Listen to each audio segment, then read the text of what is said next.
let us know what show you worked on together.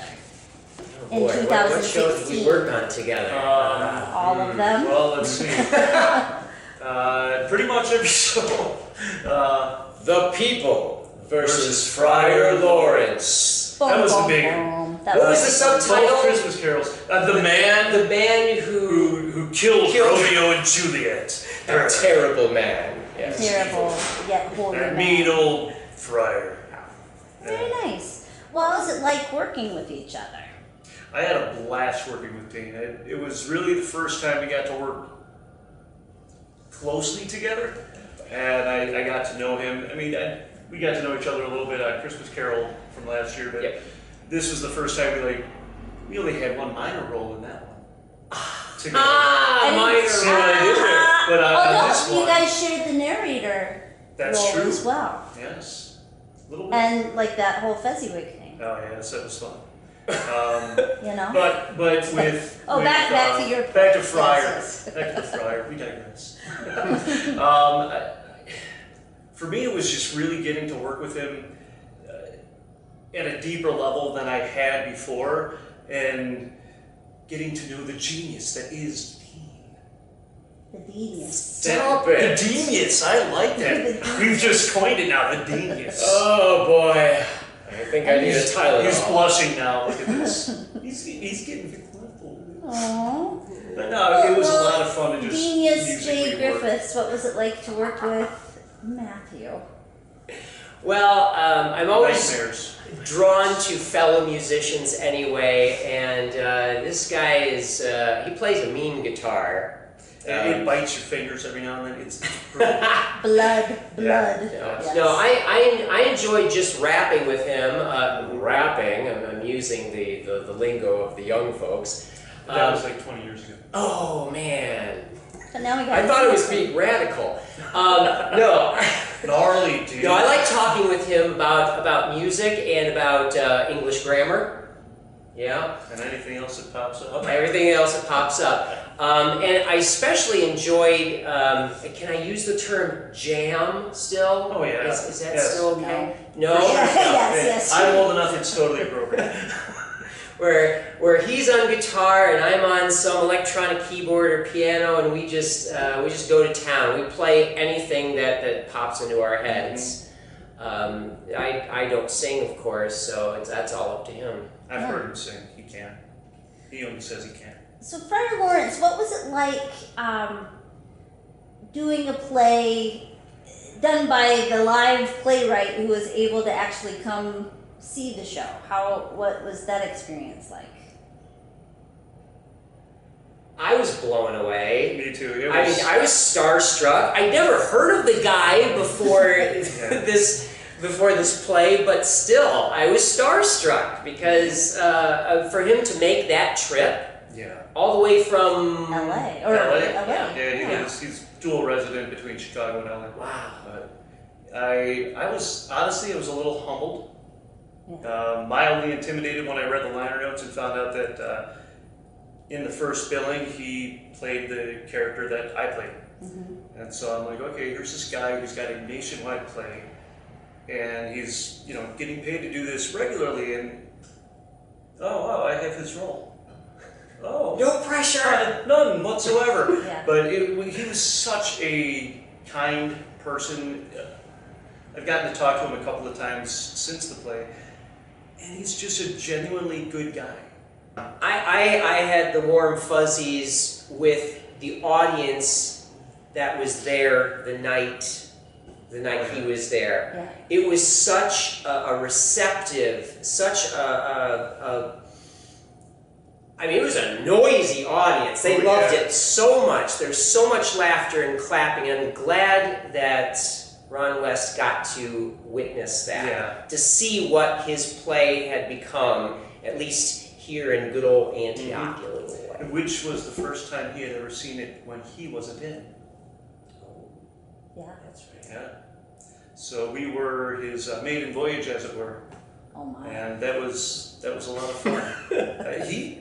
The few times I've talked to him about Do you it, need background music for this? I get choked up just thinking about it. I mean, it was so. Very He nice. enjoyed it. So what was if you can look back, was there one moment or even a couple of moments that you remember the most? The phrase "break a leg" took on a whole new meaning for our cast, and so we just, I flat out, I won't say it anymore. Yeah. That's Would you like to tell our audience why? 2 weeks before we opened, actually 13 days before we opened. Ooh, just 13, lucky number 13. Oh, wow. What? I, for a multitude of reasons, wound up doing a Romeo onto my mother's balcony, and as I was about to climb over, the spindle that my left hand was on popped out, and I fell 10 feet and thought I broke both of my ankles. They were just severe sprains, and that really sucked. But then the next day, while I was laid up with my feet iced and recovering, the Friar tore his ACL. So yeah, we put a kibosh on saying break a leg. It was have a good gig or have a fun show, but no more breaking legs. No, none. It was just too scary to say that anymore. That one really, I think we were ready to do some picketing, so no more injuries. It was that bad. I know Nicole had a bit of a heart attack. Oh, goodness. How about you? I think what was most memorable for me was learning that darn keyboard. I spent at least one late night here at the theater just going through the instructions and figuring out what all the buttons did, because most of all, I wanted to program my sounds into that thing. I wanted to have them ready to go, because sometimes going from song to song, I had just the teeniest, tiniest gaps of dialogue, and I had to be ready. So I had the one button system set up. It's like, oh, it's time for this song now. I hit that button. All the sounds are laid out for me, either split keyboard or layered sounds. It was all ready to go. And when I finally figured out how to do it, I was so happy. And playing the music, there's just nothing like it in the world. I would do that show again in a heartbeat. Makes two of us. I have to say, I watched the video today just to kind of refresh my memory. And when we got to You Understand, which for those who don't know, our lovely audience, that's a kind of a folk rock thing that I started, and Jeff and I had a duet on, but Dean's playing some piano, and what sounds like a stand-up bass was Dean playing a stand-up bass. And it came out so flawlessly, translates so flawlessly into the video, that I got a little misty-eyed. I have to say my favorite to play with you was the Apothecary Scary. Yeah. Apothecary Rock. What was it? Oh, I can't remember the name of it. I don't know that it actually had a name, we just called it the Apothecary Rock. I'm sure there is an official title of it. But. Yeah. I know that you were disappointed that you couldn't do the old bossa nova tune. I'm still sad by that. Yeah, the love song between Romeo and Juliet. It had this kind of in there dancing back and forth. We had this cool little thing going back, but our director, who I will always defer to the director, said, no, I want you standing over there just observing, and then coming over here and being drunk, because that was this weird scene where I was switching character. How many times did I switch in that one scene? 5 or 6 different times. I stopped counting. Yeah, I'd go from being the prince to Paris, back to the prince, back to Paris, back to the prince, back to Paris, and getting drunker and drunker every time that I was Paris. And then I'd have to come back out and not be drunk and be... He had a crisis of identity. I did. I wanted to go method, but I couldn't. Oh goodness! And I wanted to have a shout out to Nicole for helping. Not helping. She was in charge of vocals. She got people to sing everything right while I'm doing all the playing. I could not have done that without her. The music of that show, I needed her. Well, not only was she a fantastic vocal director, but she was the star of the show. Literally. Oh yes, she was the star. The more you know. Right. Yes. Run the star right there. And she will always be known as the shaker. Yes. She alone could handle the egg shaker.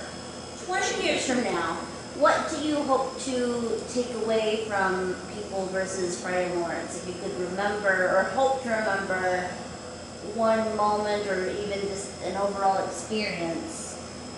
I have to say the pickup rehearsals will always. Oh yes. They were. Always bring a tear. They were fun. So serious for me. Yeah. I enjoyed the camaraderie though. Yeah. We were a tight cast with that one, and we encouraged one another. Yeah. I didn't see any kind of prima donna syndrome in there at all. And it really was an ensemble kind of cast. Everybody had their important part to play. Oh, yeah.